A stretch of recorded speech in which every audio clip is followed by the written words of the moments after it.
সকলকে আগামীর অনেক শুভেচ্ছা জানিয়ে শুরু করছি আজকের নতুন গল্প ট্রেন্ডি ব্লগসের আর একটা ভিডিওতে সবাইকে অনেক অনেক ওয়েলকাম। কাল রাতে গানের লড়াই খেলতে খেলতে কখন যে 3টে বেজে গেছে খেয়ালই করিনি। 3টের সময় গিয়ে আমরা একটু শুলাম। কথা ছিল আজ সকালে উঠে সানরাইজ দেখব, কিন্তু এত ঘুমিয়ে পড়েছি না, আর উঠতেই পারলাম না জানো। তো যাই হোক, উঠে আমি দেখলাম যে সব দাদারা আর রিভুর বাবা ওরা সবাই মিলে একটু বেরিয়েছিল। ওরা বোধহয় সানরাইজ দেখার জন্যই সকালে বেরিয়েছিল। তো আমি উঠে আবার ছেলেটাকে নিয়ে সমুদ্র দেখাবো বলে বম্বে বিচের একদম সিঁড়িতেই তো জল চলে আসছে, সিঁড়িতে বসে পা ভিজানো যাবে সমুদ্রের জলে, তাই জন্য রিভুকে নিয়ে আমি একটু সমুদ্রটা দেখাতে আসলাম। এসছিল, দেখ না, ভিজিয়ে দিয়ে গেছে, দেখছিস না? কখনো মানে কখনো এসছিল।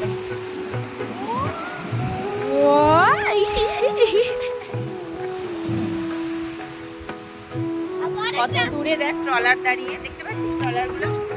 ওই দূরে সমুদ্রের ওখানে সব মাছ ধরছে ওরা।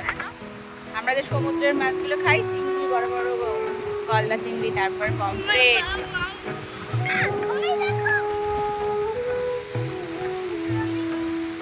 এই যে আসছে আসছে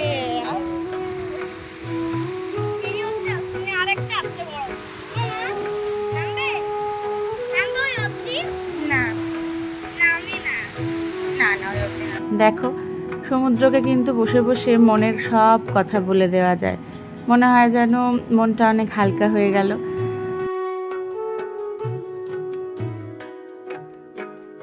রিভুকে এখানে বেশ কিছুক্ষণ একটু মজা করিয়ে নিয়ে ব্রেকফাস্ট করিয়ে আবার আমরা যথারীতি সুইমিং পুলে চলে এসেছি, কারণ আজকেই তো লাস্ট, আমরা তো আগামীকাল বেরিয়ে যাচ্ছি।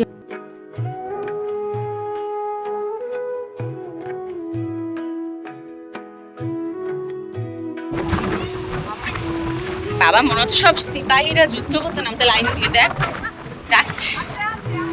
আসতে, হুটোপাটি নয়।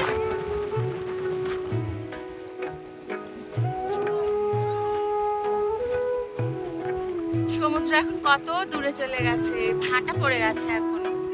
এই সকালবেলায় কত সামনে ছিল সমুদ্রটা, তোমাদের দেখালাম, আর এখন অনেক দূরে চলে গেছে। তাই জন্য আমরা একটু বালির বিচটার মধ্যে দিয়ে হাঁটতে যাব বলে দুপুরে লাঞ্চ করে উঠে এখন যাচ্ছি। আমার না সমুদ্র দেখলেই ভয় লাগে, আমার মতো না কার কার সমুদ্র দেখলে ভয় লাগে জানিও। কত লাল কাঁকড়া যাচ্ছে, শাড়ি দিয়ে যাচ্ছে, দেখো দেখো দেখো, এই দেখো। আমরা এবার লাঞ্চটা সেরে নিয়েছি, তবে আজকের লাঞ্চটা এত তাড়াহুড়োতে মানে করতে হয়েছে, খুব খিদে পেয়ে গেছিলো আর ভীষণ রাশ হয়ে গেছিলো ওই সময়টাতে, তো ওই জন্য আর ভিডিওটা করে উঠতে পারিনি। তবে আজকে আমরা লাঞ্চে ভাত, ডাল, আলু ভাজা আর পমফ্রেট কারি আর চাটনি এগুলোই নিয়েছিলাম, কারণ চিকেন মাটন সবসময় সত্যি কথা ভালো লাগে না, আর এতটা গরমে তো একদমই ভালো লাগছে না।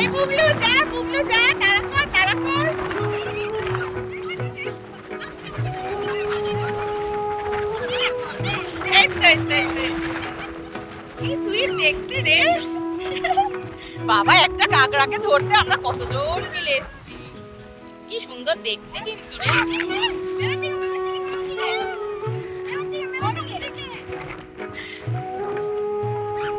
আমি অবলা, তো ওই জন্য আমাকে মিলে এইসব করছো তোমরা। তো আমরা এখন লাঞ্চ সেরে একটু দেখলাম যে সমুদ্রের জলটা ভাটা পড়ে গেছে, অনেকটা দূরে চলে গেছে জল, দেখো। তো আমরা ওই জন্য সবাই মিলে একটু বিচটাতে হেঁটে কিছুটা পা ভিজাবো সমুদ্রের জলে, তাই জন্য একটু সবাই মিলে বিচে আসলাম। বাচ্চাগুলোর সব থেকে বেশি আনন্দ, ওরা না ওই দূরে লাল কাঁকড়া দেখতে পেয়েছে, কত কাঁকড়া একসাথে পাল হয়ে যাচ্ছে, কি ভালো লাগছে। আর প্রচুর হাওয়া, ভীষণ হাওয়া, গরম গরম তো রয়েছে, খুব রোদ গরম রয়েছে, কিন্তু হাওয়াটা না কনস্ট্যান্ট ছিল সমুদ্রের ধারে, সেই জন্য না মানে অতটা গরমে কষ্টটা হয়নি।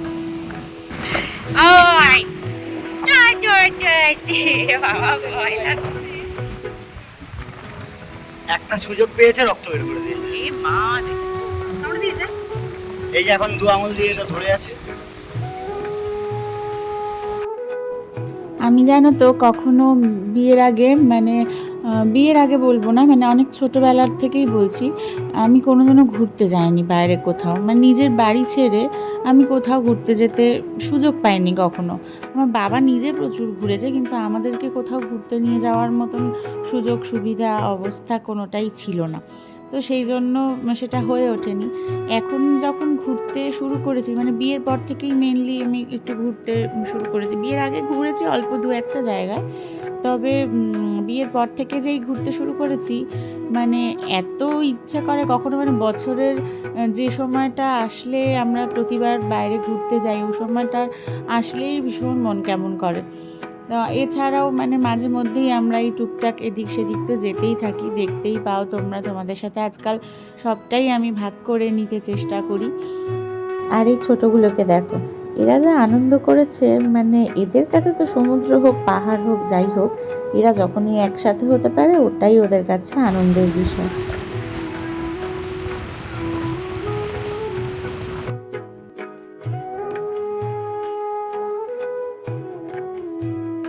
সমুদ্রের ঢেউগুলো দেখছে রিভু, কিন্তু রিভুর কোনো ভয় নেই। রিভু পাটা আগিয়ে আগিয়ে সমানে যেতে থাকছে, আর আমার তো ভীষণ ভয়, আমি ওর হাতটাই ছাড়ছি না। আমি তো সমুদ্রের ঢেউটাকে ভয় পাই, আর আমি ওকে ছাড়ছি না। আর ও বলছে, মা তোমার এত ভয় কেন, তুমি আমাকে ছাড়ো না, এই করছে। আর আমি ওকে সমানে হাতটা ধরে রেখেছি, বেশি দূর যেতে দিচ্ছি না। এই পরশুদিন আসলাম, 2 দিন কেটে গেল। আজকের রাত পোহালেই কাল সকালবেলায় আমাদের বাড়ির উদ্দেশ্যে যেতে হবে। সন্ধেবেলায় তো সুইমিং পুলে এখানে ভালোই স্নান টান হয়, তবে আমরা মেয়েরা আর নামিনি। কিন্তু বাচ্চাগুলোর আবার ওই নীল লাল আলো জলের মধ্যে জ্বলছে দেখে ভারী ইচ্ছে করেছে নামতে। দেখো নেমেও গেছে আবার। সন্ধেবেলায় কিন্তু চারিদিকে এত সুন্দর আলো জ্বলছে, পুরো মাঠটায়, সুইমিং পুলটায়, স্যাকগুলোতে এত সুন্দর আলো লাগানো, খুব ভালো লাগছিল দেখে। সমুদ্রের এত গর্জন শোনা যাচ্ছে একদম সামনেই। সন্ধ্যাটা খুব ভালো কাটলো। তবে আজ আর গান টান গাওয়া হয়নি, আজকে শুধু আড্ডা দেওয়া হয়েছে। মন ভরে প্রচুর গল্প হয়েছে, নিজেদের ছোটবেলার গল্প, নিজেদের কর্মজীবনের গল্প, সংসার জীবনের গল্প, এইসবই হলো আজকে। এখন রাত্রি 2টো বাজে, অনেকবার বলা সত্ত্বেও এরা কেউ ঘুমোতে যায়নি, এই যে সব জেগে রয়েছে এখনো। আমরা বাদে বাকি সবাই জেগে আছে, আমরা বাদে বাকি সবাই ঘুমিয়ে আছে। রাস্তাটা ছাড়তেই হয়েছে। আমাদের বাচ্চারাও জেগে আছে ভাই। হ্যাঁ, ওই যে নিয়ে আসো। হোটেলের লাইট বন্ধ করে দিয়েছে, শুধুমাত্র আমরাই জেগে আছি, বাকি পুরো হোটেলে যে কটা রুম আছে সবাই ঘুমাচ্ছে। বোঝো। তাহলে চলো, দেখা হচ্ছে আবার কাল সকালে। রবিবারের সকাল আজকে তো আমাদের বাড়ি ফেরার দিন। আমরা রেডি হয়ে গেছি, ব্রেকফাস্টও হয়ে গেছে আমাদের, লাঞ্চ করে বেরোবো। কেমন গেল ট্রিপ, কেমন গেল?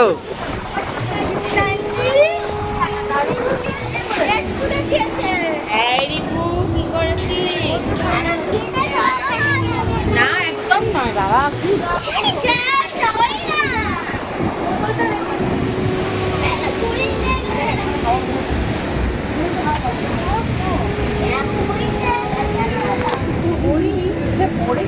নন আর কান্নাকাটি করছিস? মনটা একটু ভালো হয়েছে তো? কাল রাতে ডিনারটাও তোমাদের সাথে শেয়ার করা হয়নি, কারণ কালকে অনেকটা রাতে ডিনার করেছিলাম আমরা।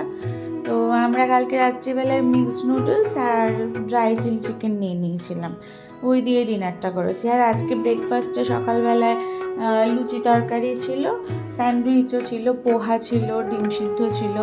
তো ওই সব দিয়েই আমাদের মোটামুটি ব্রেকফাস্ট হয়ে গেছে। এবার আমরা একটু এখানে গল্প টল্প করছি, তারপর লাঞ্চটা করে বেরিয়ে যাব দুপুরবেলায়। এতটা দূর ফিরবো তো দুপুরবেলা রোদ গরমের মধ্যে, তাই আমরা লাঞ্চে একদমই হালকা অর্ডার করেছিলাম, ডাল পোস্ত আর একটা করে মাছ ভাজা বলেছিলাম সবার। তো আমরা সেটা দিয়েই লাঞ্চটা করে নিচ্ছি। খুবই টেস্টি ছিল, রেস্টুরেন্টের খাবার খুবই ভালো, সার্ভিসও খুব ভালো। আমাদের ওভারঅল ভালো লেগেছে বম্বে বিচ রিসর্ট।